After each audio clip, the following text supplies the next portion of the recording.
Hi, I'm Nichelle Wilson with the City of Charlotte's Housing and Neighborhood Services. We're here today at Innovation Alley, home of several local nonprofits, including She Built This City. That's right. Today we're partnering with She Built This City, a local nonprofit committed to increasing the number of women in the trades industry. Today we're partnering to share with you some water conservation tips and tricks. And Charlotte Water is excited to share some tips and tricks with you all about Plumbing 101. The homeowner is responsible for plumbing all the way up to their meter box. And so some of these tips can go a long way for you and your plumbing. Let's go!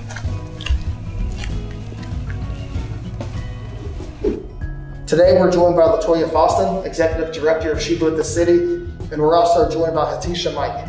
Hatisha is a recent graduate of the plumbing training program, and Hatisha is going to show us how to identify toilet leaks and repair these leaks. Hi, my name is Hatisha Mike. First, we're going to speak about tips and tricks on how to identify leaks in your toilet. First is audible running sounds 2 or more minutes after flushing the toilet. Second would be visible water movement in your toilet bowl 2 or more minutes after flushing.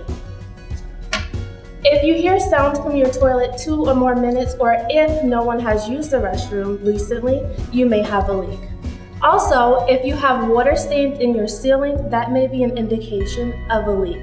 Wet floor may be an indication of a leak. Another trick to identify a leak is by using dye tabs provided by Charlotte Water, or if you don't have dye tabs, you may use food coloring at home. Simply place the dye tab inside the tank, allow 20 minutes. In the event, after 20 minutes, you have dye inside of your bowl, that may be an indication of a leak. Leaks generally stem from the ball valve or the flapper valve at the bottom of your toilet tank.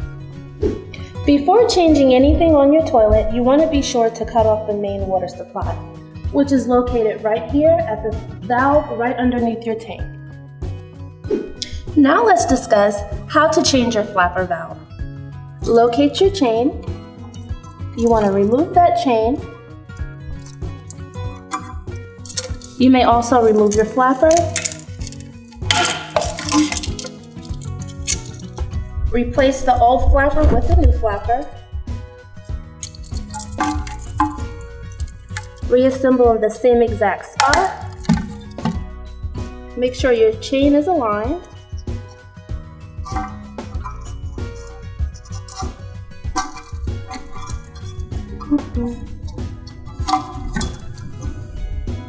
Voila. And thanks to Hatisha, we now know how to take care of our toilet. If you don't have a high efficiency model, there's quite a few out there. Also, you can avoid blockages at all costs by avoiding flushing anything besides toilet paper. And keep an eye for those silent leaks. Thank you so much, Hatisha and Veronica. As Philip mentioned, Hatisha is a graduate of our plumbing pre-apprenticeship program. As a graduate of Johnson C. Smith University with a background in healthcare administration, Hatisha knew little to nothing about plumbing before starting with us. And as you can see now, she's spitting it off like she's been doing it her whole life. We are able to do that because of the trade professionals that partner with our organization to ensure that we have hands-on learning experience so that you know what you're doing when you come out one of our programs. And today we also have a special guest appearance from our friend Pipe. Hi everyone, Pipe here. I'm a big part of helping to make sure clean and safe water makes it to your taps and your toilets. I also help make sure wastewater gets all the way to the treatment plant. But when people put grease and wipes down me, it makes me all choked up. That's right. When grease and wipes combine, they can lead to some big blockages, which can lead to serious issues for both the city and homeowners. Thanks so much for the reminders, Pipe. Everyone has a part to play in preventing sanitary sewer overflows. By remembering not to flush anything besides toilet paper in your toilet, even those flushable wipes do not break down. And in your kitchen sink, avoiding things like grease, fats, and oils, combining with those wipes, we can really make Charlotte's plumbing and infrastructure stay safe and strong for a long time. Now let's take a look under the sink and go over some common issues dealing with slow drainage as well as leaks. the P-trap.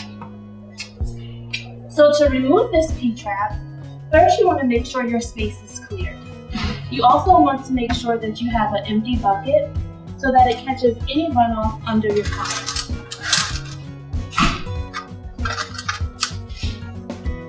Unscrew the coupling nuts.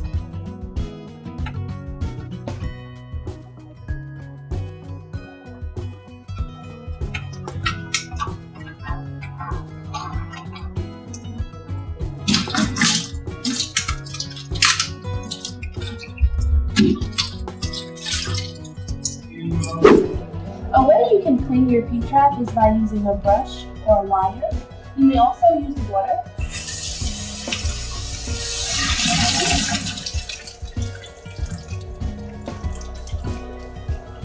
Now let's reassemble the P-trap.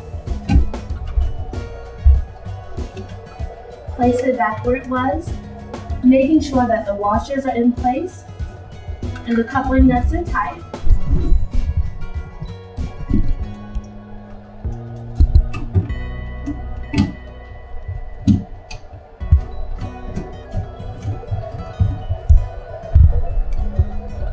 Now that your coupling nuts are nice and tight, what you want to do is run your water for about 30 seconds to be sure that there aren't any leaks.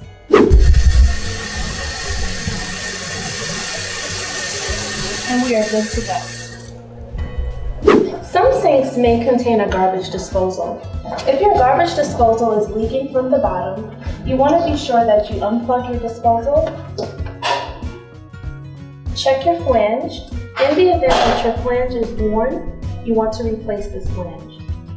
Another common issue may be old, worn-out plumber's putty, which is located right around here in this area.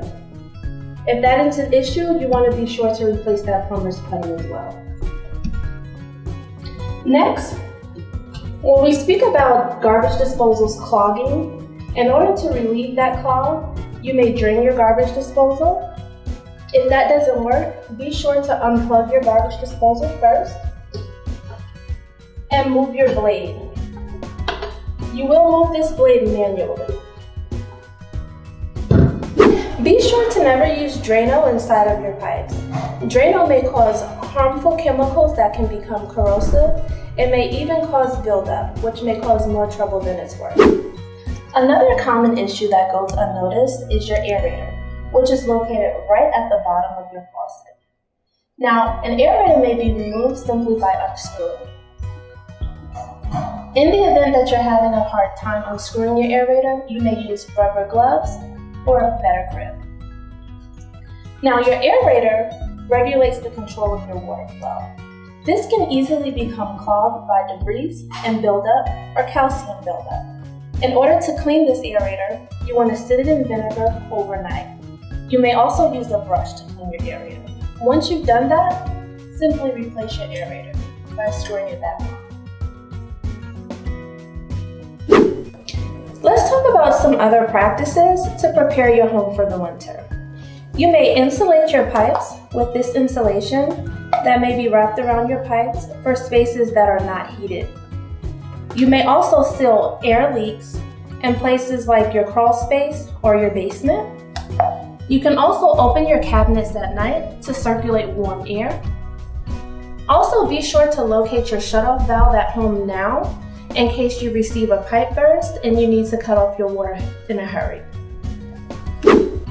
If you run into problems like bubbly, discolored water, or odors, you may flush your pipes. The best way to flush your pipes is by doing it in your bathtub first or the outdoor spigot.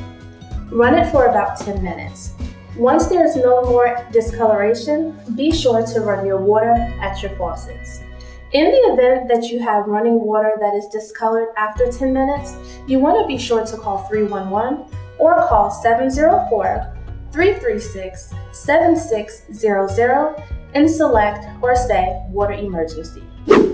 Thanks to Hatisha, we now know how to fix our P-trap, insulate our pipes, and what not to put down the drain. But I'm wondering, what happens if I have a leak? Tappy? Hi, Veronica, it's me, Taffy. Every month, you get a water bill. Look at this water bill to know how much water you used the previous month. However, if you want to know how much water you use in real time, find the water meter outside of your house. If you turn all the faucets off in your home and the water meter is still running, you have a leak. But hey, what can you tell me about the main water shutoff valve? Great question, Tabby. Locating your main water shutoff valve is one of the key things you need to do in case of an emergency and to check if you have a leak. It's usually located in your garage, near your water heater, or on the house side of your meter. Make sure you know where it is in case of an emergency. Hey, you know what I love? I love waterfalls, I love rainstorms, I love showers and swimming pools and car washes. I love drinking me, I like bathing with me. I just love water! What about you? I love water too, Tabby. Bye. Latoya, thank you so much for having us here today. This is an incredible space. Michelle, thank you and the team. This has been an amazing experience. We're so honored that you would entrust this portion of the information to She Built This City. Yes, and can you tell us a little bit more about She Built This City? Absolutely.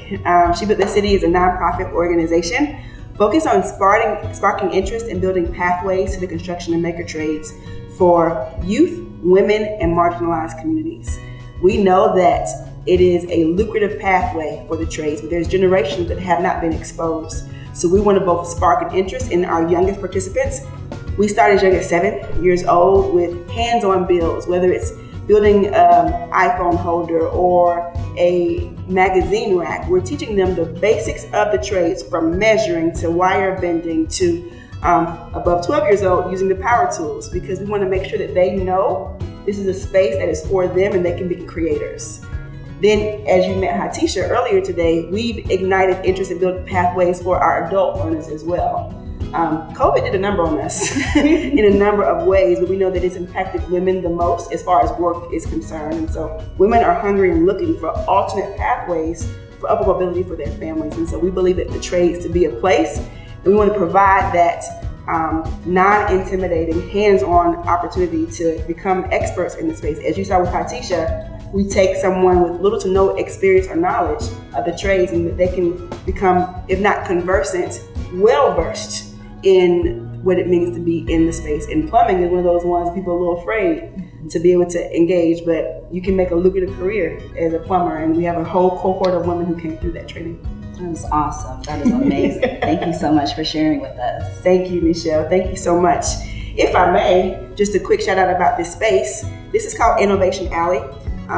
We share this space with 2 other nonprofit organizations, DigiBridge and Rebuilding Together, thanks to a generous donation from Lowe's Foundation. This is where we make the magic happen. This is where we have our hands-on build. This is where we teach our class. This beautifully customized tool wall lets young people know this is space for me, and we can make it happen, because representation matters. You want to see yourself in a space. We made it so that they could see themselves here. Awesome. Thank you. Thank you, Michelle. So we know that the future of the trades is technology. It actually is the now of the trades. And so future-proof technologies like 3D printing, virtual reality, drone inspection technologies are what it is happening right now in the construction industry. And if our young people are going to be natives and be able to innovate in this space, they have to start now with some of the basics. And so this is the other part of Innovation Alley, is our 3D printing classroom, where we are able to ignite interest with the future of what construction will look like. So it won't be you have to just imagine what a construction site will look like. You can build a model. You can have a virtual reality walkthrough of a space in Texas while you're sitting here in North Carolina. And so sometimes we can look at the trades and think it's still your grandfather's tool shed in the backyard. That isn't only what we can do in that space. There's plenty of space to innovate, and we can start that right here in our space. On behalf of Housing and Neighborhood Services Community Engagement, we would like to say thank you to Charlotte Water and She Built This City. This was such an amazing experience, and we hope that you learned something valuable.